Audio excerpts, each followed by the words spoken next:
Bueno, fíjense que esta palabra que hoy el Señor me dio, primero es para mí y la voy a aplicar primero para mí. Le decía a mi esposo, qué maravilloso es el Señor y cómo tiene bajo control todo, porque nada se le escapa. A veces pensamos que nuestra vida cristiana va a ser perfecta, ¿verdad? Que no vamos a, una vez que ya hicimos decisión por Cristo, esta vida va a ser perfecta, ya nada va a suceder, vamos a ser las personas que en santidad quisiera el Señor que nos condujéramos, ¿verdad? Pero no, fíjense que no es así. Y ahora vamos a aprender por qué no es así. Les voy a contar una historia de un hombre cuya memoria estaba fallando. Y entonces él acudió al médico en busca de ese tratamiento. Después de que el doctor lo vio, le dijo, tiene que hacerse varios análisis, hacerse varios estudios para saber qué es lo que está sucediendo. Y entonces, después de los estudios, volvió a acudir al médico y le dice, le voy a dar mi opinión. Lo que sucede es que su memoria está fallando y tenemos que operarlo. Tenemos que hacerle una operación, pero si no le realizamos esta operación, usted posiblemente en el proceso va a perder la vista. Entonces le dijo el doctor al paciente, quiero que usted se vaya a su casa pensando esto, si usted quiere perder la vista o perder la memoria. Entonces se fue el señor y al regresar, días después le dijo, pues ya he pensado lo que usted me ha dicho y creo que lo que prefiero es perder la memoria y no perder la vista. ¿Y por qué? ¿Por qué sucedió esto? Dice, porque pues he pensado y he decidido que no voy a tener esta cirugía, quiero preservar la vista en vez de la memoria. Prefiero ver a dónde voy más que recordar en dónde he estado. ¿Cuántos de nosotros hemos deseado desesperadamente olvidarnos por completo de nuestro pasado, de las faltas que hemos cometido? Porque hemos cometido errores, ¿verdad? Hemos cometido faltas, hemos fallado. Y a veces no experimentamos ese gozo en plenitud porque estamos aferrados a ese pasado, a los pecados del ayer. Pero no podemos cambiar el pasado, no importa cuánto lo deseemos. Pero sin embargo, lo que sí podemos es aprender de esos errores y podemos aprender de él, ¿verdad? Cuando en las mañanas yo les comparto el devocional en tiempo con Dios, el de las mujeres, yo siempre les digo, mis amadas hermanas, tengan un bendecido día, este es un nuevo día para agradecer a Dios, ¿verdad? ¿Por qué? Porque es un nuevo día el que nos está regalando el Señor. Y ese nuevo día es una esperanza para cada uno de nosotros. Es una esperanza para comenzar de nuevo. Lo de ayer ya se quedó atrás, pero el día de hoy es un nuevo comenzar, es una nueva esperanza. Y hay esperanzas para el caído. Nuestras caídas no son sorpresa para Dios, hermanos. Él conoce con mayor entendimiento que nosotros la creación que Él hizo. Y tal Dios que ve por nuestros pecados también sabe su propósito que hay en cada uno de nosotros. Hay muchas historias en la Biblia que precisamente hablan de gigantes espirituales y las conocemos, ¿verdad? A través de quienes trabajó. Tenemos a un Moisés, a Elías, a David y cuántos más personajes hay. Así como eran, con todo y sus defectos. Él no hizo retoque en la Biblia de cada uno de los aspectos negativos, no hizo un Photoshop y dijo para presentarlos en una mejor apariencia les vamos a quitar sus errores y los vamos a poner ahora como son. Él no lo hizo de esa manera. Miren, por ejemplo, Moisés, ¿qué pasó con Moisés? Fue abandonado al nacer, ¿verdad? En el río y luego fue rescatado por la hija del faraón. Él fue criado por una familia poderosa e influyente. Cuando fue adulto, su corazón estaba apesadumbrado por la situación que estaba viviendo de esclavitud la gente. Pero ¿saben qué? Desafortunadamente arruinó lo que sintió. El llamado de Dios lo había arruinado para su vida. Mató a un hombre. y posteriormente desapareció por 40 años escondiéndose, ¿verdad? Y se pasó 40 años contemplando sus errores. Cuando finalmente Dios nuevamente vino a ofrecerle una esperanza y mostrarle su plan de rescate. Y Moisés respondió que Dios estaba cometiendo un error, que mejor buscar a otra persona. Elías, tenemos a Elías también, el gran profeta, ¿verdad? Era uno que en un tiempo de angustia terrible simplemente dijo, quiero morir. Qué tristeza, ¿verdad? David es otro ejemplo típico. Este pastorcito que se convirtió en el rey pareció caer de la peor forma de todas. El héroe nacional que empezó también ungido por Dios y considerado según un hombre por su propio corazón como hombre de Dios, ¿verdad? Cayó en adulterio y después él mató al esposo de la mujer para encubrir, ¿verdad? Para encubrirlo. Y así la lista de mujeres y de hombres que ellos fueron restaurados espiritualmente después de una caída por engaño, por borracheras, adulterio, idolatría, asesinato. Tenemos una lista interminable en la Biblia. ¿Por qué Dios nos muestra los defectos de grandes líderes? Puede ser que Él quiera que sepamos que a pesar de nuestros fracasos, Él todavía puede hacer algo glorioso en nuestra vida. Sí, ¿verdad? Yo creo que muchos de nosotros hemos tenido esas situaciones, sin embargo, volviendo nuestros ojos atrás, debemos dejar atrás, volvernos a levantar y continuar, porque el llamado del Señor ahí está. Acompáñenme por favor a leer Mateo 26, del versículo 69 al 75. Y cuando ya esté, por favor, me pueden decir un amén para que pueda tener.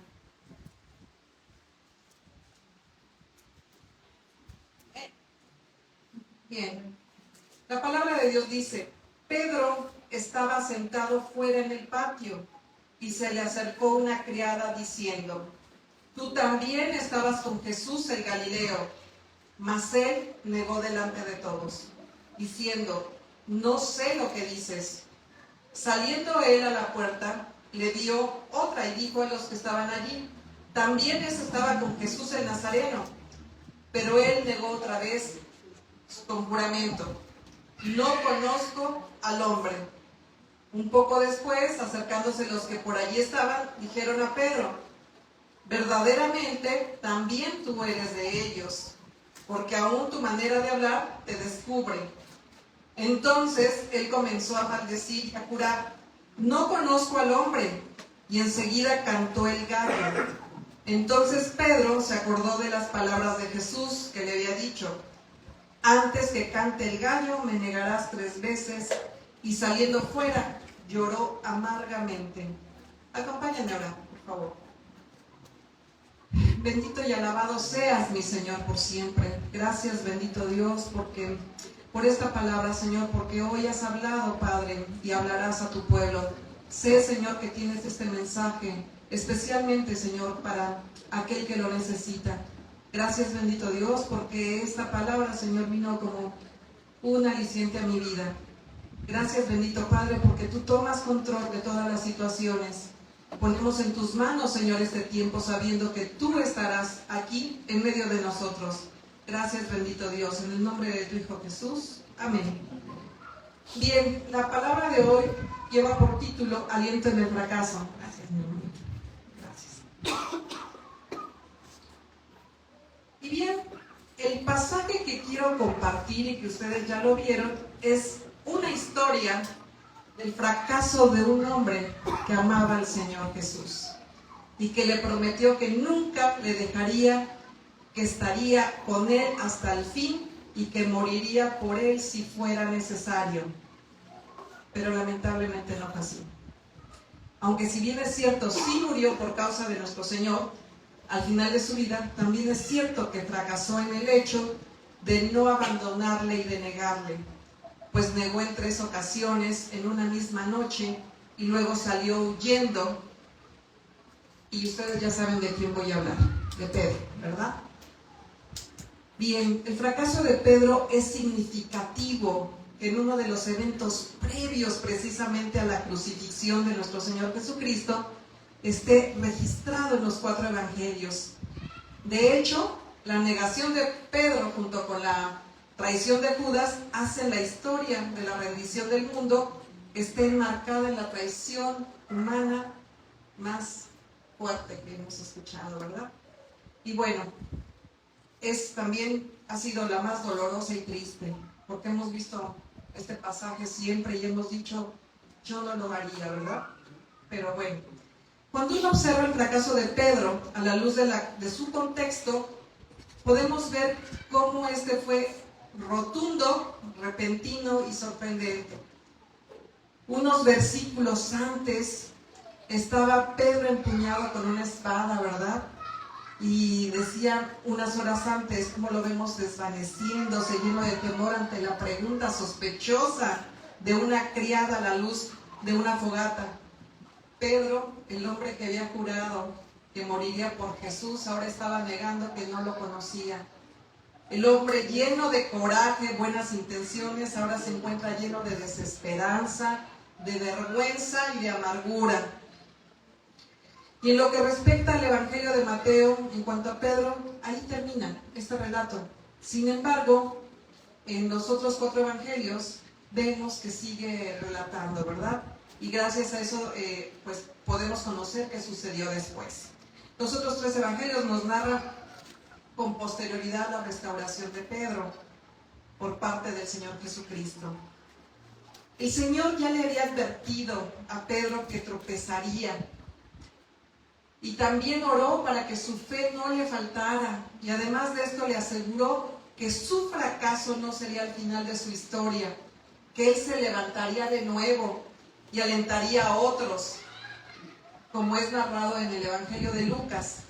La historia del fracaso de Pedro y su posterior restauración se convierte en un gran aliento para nuestras almas en momentos donde experimentamos fracasos. De esta historia vamos a aprender 3 cosas fundamentales en cuanto al fracaso y al aliento de Dios. El primero de ellos, el fracaso es un hecho real en la vida de las personas. El fracaso del ser humano es un constante a través de la Escritura. Tenemos a Adán y Eva que fallaron, a pesar de vivir en un ambiente perfecto, le fallaron a Dios, ¿verdad? Abraham también falló. No supo guardar con paciencia el tiempo de cumplimiento de la promesa y se dejó llevar por la idea de su esposa de que llegaría a su criada y de esta manera tendría el hijo que Dios le había prometido.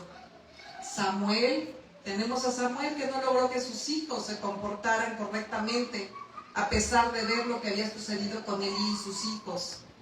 Y así podríamos seguir enumerando a hombres como Gedeón, Moisés, David, los reyes de tanto Israel como de Judá.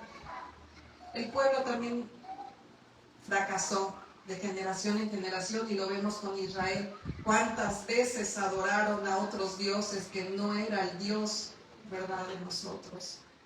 Así que el fracaso es un hilo conductor tanto del Antiguo Testamento como del Nuevo Testamento y hasta los tiempos actuales no es la excepción. Por todas partes se nos muestra que también fallaron. No fue solo Pedro quien fracasó en su intento y deseo de ser fiel y traer al Señor en todo momento. El resto de los discípulos también fallaron. Le abandonaron al Señor en ese momento tan crucial cuando fue arrestado, ¿verdad? Ellos lo negaron también al Señor porque ni siquiera estaban allí. Al igual que Pedro también habían prometido no negarle, no abandonarle, no le rechazaremos, no le negaremos, habían dicho, ¿verdad? Y sin embargo, en ese momento ellos tampoco estaban ahí. Podríamos decir que este fue un fracaso colectivo en donde todos fallaron. En la Biblia, el fracaso humano es una realidad y comenzó en el momento en que la humanidad fue representada por Adán y Eva. La maldad se infiltró en el pecado, en lo más profundo de la naturaleza humana, haciendo del hombre un profundo ser vulnerable al fracaso y al error. Quien diga que no ha dejado sus huellas por el valle del fracaso, se engaña a sí mismo. Todos en algún momento hemos pasado por allí y conocemos lo desalentador y hasta lo doloroso que es, ¿verdad? Por esto es que necesitamos del aliento de Dios y la restauración de Dios, que Él mismo y solo Él nos puede dar. El fracaso no es un hecho real en la Biblia, también lo es en nuestra experiencia de vida de los seres humanos. Somos altamente vulnerables al fracaso y eso es un hecho que debemos de aceptarlo. El punto es que somos renuentes nosotros a admitir que fracasamos, que nos equivocamos, que cometemos errores. Para muchos, tener que admitir que aún creen en los mismos pecados, en las mismas fallas, es algo muy difícil de aceptar. Prefieren fingir que viven vidas misericordiosas, en ministerios victoriosos, llenos del Espíritu Santo, que todo está bajo control, pero todos sabemos que aún así fallamos. Déjenme platicarles que en mi vida cristiana y ministerial he visto el comportamiento dentro de ciertos círculos cristianos y ministeriales, lo cual considero yo que es paradójico, que enseñamos, ¿verdad? Enseñamos a las personas, llegamos a convertirlas, hacen decisión por Cristo, y una vez que estas personas se han convertido, lo último que esperan usted es que fallen, ¿verdad? Ya dejaron su vida antigua atrás, su anterior naturaleza, ¿verdad? Sin embargo, pensamos que de aquí en adelante no se va a fallar. Y pareciera que pertenecen a la iglesia y que debes de reconocer que ellos no fallan, que no pecan, pero no es así. Hasta los líderes, los pastores, fallamos. Fallamos, pero la única manera de mantener esa credibilidad es no fingir. Nosotros tenemos que estar sometidos también a oración constante para no caer, para no tropezar, para no fallar y para qué estar fingiendo que somos victoriosos y que estamos triunfantes. Sí lo somos, pero una vez que salgamos adelante en esa victoria con Dios. El punto con esa forma de pensamiento es que nos conducen a perder de vista la gracia por la cual fuimos salvados y que es tan necesaria para cada uno de nosotros en nuestra existencia. También es la razón por la cual el creyente está viviendo ahora una doble moral. Pensamos que bajo la gracia, pues ya estamos perdonados, ¿verdad? Pero no es así. Tenemos que mantenernos en esa lucha constante de caminar en esa santidad. Creo que una de las razones por la que esta historia aparece en los 4 evangelios es porque nos conlleva a admitir y aceptar la realidad del fracaso. Pedro, uno de los discípulos más destacados de Jesús, fracasó como también ha fracasado muchos creyentes alrededor del mundo. Si usted ha fracasado como Pedro en ser fiel a Dios, no se esconda detrás de una falsa apariencia de devoción. Todo lo contrario. Vaya a Dios y reconozca ante su presencia su error y seguro, de verdad, créanme, que Él les perdonará y los va a restaurar. Lo segundo que aprendemos en relación al fracaso y al aliento de Dios es que el fracaso está previsto por Dios. Y lo vemos, ¿verdad?, en la historia. Una de las cosas más sorprendentes de este relato es que tanto la traición de Judas como la negación de Pedro fueron anunciadas por el Señor. El Señor declara: de cierto os digo que uno de vosotros me va a entregar. Y esto generó consternación entre ellos mismos. Y entristecidos de gran manera, comenzó cada uno a decirle: ¿soy yo, Señor? Parece ser que a esta altura los discípulos no sospechaban de Judas. El Señor de nuevo les declara: todos vosotros os escandalizaréis de mí esta noche, porque escrito está: heriré al pastor y las ovejas del rebaño serán dispersadas. A lo cual ellos respondieron. Pedro le dijo, aunque me sea necesario morir contigo, no te negaré. Y todos los discípulos dijeron lo mismo. El fracaso de todos los discípulos fue previsto por el Señor Jesús. Él ya lo sabía. Él ya sabía que uno de ellos lo iba a negar y que el otro lo iba a desconocer, ¿verdad? Esto no parece haber causado en Jesús ninguna situación anormal, ¿verdad? No fue algo extraordinario. Sin embargo, en Pedro creo que sí fue algo más. El Espíritu Santo en su momento usó en Pedro ese sentir, lo que estaba él viviendo. Me imagino a Pedro saliendo de la oscuridad, llorando amargamente y diciendo algo así como, Jesús sabía que haría yo esto. Así que Pedro estaba consciente de que Jesús sabía lo que acababa de hacer. Y en medio de la tristeza y dolor por haber negado a su Señor, recordó, así como él había previsto ese fracaso, también les había dicho que su corazón no se llenara de angustia y que confiaran en él. En el capítulo 13 de Juan, que más adelante pueden leer, observamos la secuencia de esos hechos precisamente, y comienza con en el momento del lavamiento de los pies por parte de Jesús a sus discípulos, y anuncia la traición de Judas. Seguido esto, les da un nuevo mandamiento y por último anuncia la negación de Pedro. ¿Morir por mí?, le contestó Jesús. Pedro, te digo la verdad, mañana por la mañana, antes de que cante el gallo, negarás 3 veces que me conoces. ¿Morir por mí?, le contestó Jesús. Pedro, te digo la verdad, mañana en la mañana, antes de que cante el gallo, negarás 3 veces. No dejes que el corazón se llene de angustia. Confíen en Dios y confíen también en mí. Recapitulemos de nuevo. Dice, uno de los 3 me va a traicionar y yo voy a morir por ustedes. Pero antes, Pedro, tú me habrás negado 3 veces. Y en 3 ocasiones, pero no se llene de angustia. Así como confían en Dios, confíen en mí. Sé lo que estoy haciendo y hacia dónde voy. La traición y la negación no pueden detener lo que está a punto de suceder. Sé todo lo que va a ocurrir, así que no se angustien. Creo que así Pedro tuvo que haber recordado que su fracaso estuvo previsto y que no sorprendió al Señor Jesús. También tuvo que haber recordado las palabras siguientes: no te angusties, confía en mí. Dios en su presencia ha previsto el fracaso para cada uno de nosotros y que podemos llegar a experimentar. Y Él dice, puedes seguir confiando aún en medio de este fracaso, porque tu fracaso puede ser perdonado.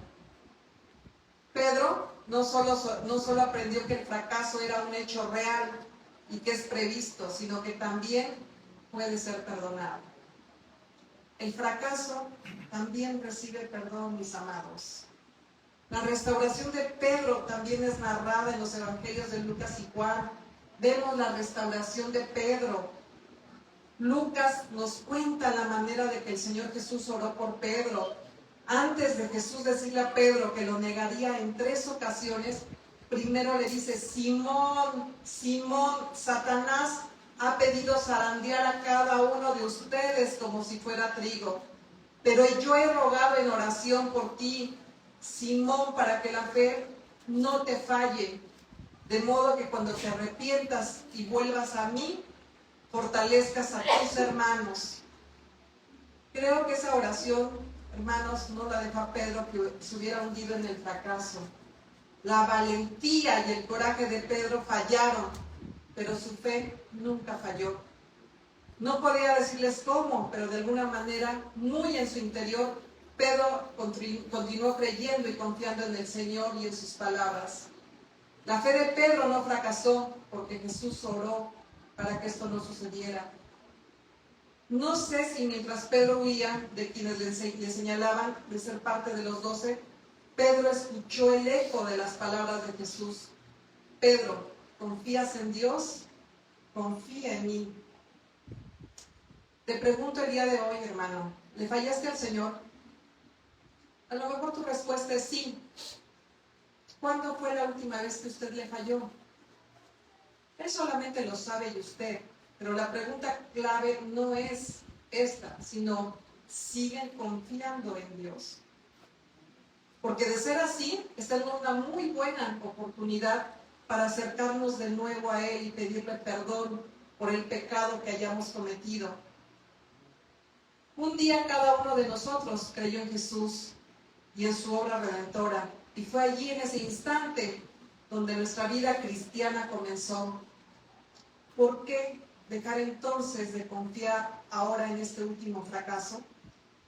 Pedro pensó que podía confiar en sí mismo. De hecho, confesó audazmente que iría a prisión, que moriría si fuera necesario y que jamás le negaría. Pero en el momento de mayor presión, Pedro cayó cara al suelo, devastado y deshonrado. Y la pregunta que surge es, ¿qué hacer en estos momentos cuando nos sucede esto? Lo mismo que hizo Pedro, regresarnos a Jesús y confiar en Él. Amén. Que intercede al Padre para que nuestra fe no falle. Tu restauración, como la de Pedro, dependía y depende de nuestra fe en Jesucristo, para que ésta continúe. En cuanto a la restauración de Pedro, Juan nos cuenta que el Señor le preguntó a Pedro acerca de su amor por él. Recordamos este pasaje, ¿verdad? Es importante aclarar que quien hace la pregunta es el Señor Jesús ya resucitado. Es decir, después de haber asumido en sacrificio toda la culpa de Pedro, su fracaso, su desgracia, su humillación y su pecado. Y es este Jesús quien pregunta, Simón, hijo de Juan, ¿me amas más que estos? Y responde, tú sabes que te amo. Siempre te he amado y lo sigo haciendo. Incluso cuando te estaba negando te amaba y lo sigo haciendo. Lloré de la manera que lloré porque te amo y me rompió el corazón haberte negado. Tú sabes que te amo. Creo que esto era todo lo que el Señor necesitaba escuchar. En esta ocasión el Señor no necesitaba oír todos estos juramentos de que nunca lo abandonaría, que aún su vida daría por él. Lo único que el Señor Jesús quería escuchar era, Señor, tú sabes que yo te amo. Y eso era todo lo que también sus compañeros necesitaban oír, porque si Jesús le había perdonado a ellos, también debía perdonarle. Así que Pedro, el fracasado, se convierte ahora en Pedro el perdonado. Yo esta mañana, hermano, yo no sé por lo que estés pasando, mas sí sé por lo que estoy pasando. Y les digo una cosa, muchas veces vamos a fallar y muchas veces podemos fracasar, pero no es lo importante el fracaso, sino la fe puesta en Dios, en el consumador de la fe. Levantarnos, sacudirnos los vestidos y volver a levantarnos. Porque ¿saben qué? Fuimos llamados, y fuimos llamados para algo. No se vale decir, me quiero morir, porque de eso ya lo aprendimos en pasajes anteriores. No se vale decir, me oculto atrás de esos arbustos para que no me encuentren. Hay que levantarse en esa fe. Hay que creerle al Señor que nos va a restaurar. Hay que creerle al Señor que Él lo va a hacer de nuevo. Por algo fuimos llamados cada uno de nosotros. Lo que estés pasando en este momento, yo sé que el Señor lo va a restaurar y que el Señor lo volverá a hacer. El fracaso de Pedro, como el tuyo y el mío, es un hecho innegable, el cual fue previsto por Dios. Y así como fue Pedro perdonado hoy, también nosotros podemos ser perdonados, gracias a la sangre expiatoria del Cristo que se derramó en esa cruz por nosotros. Amén.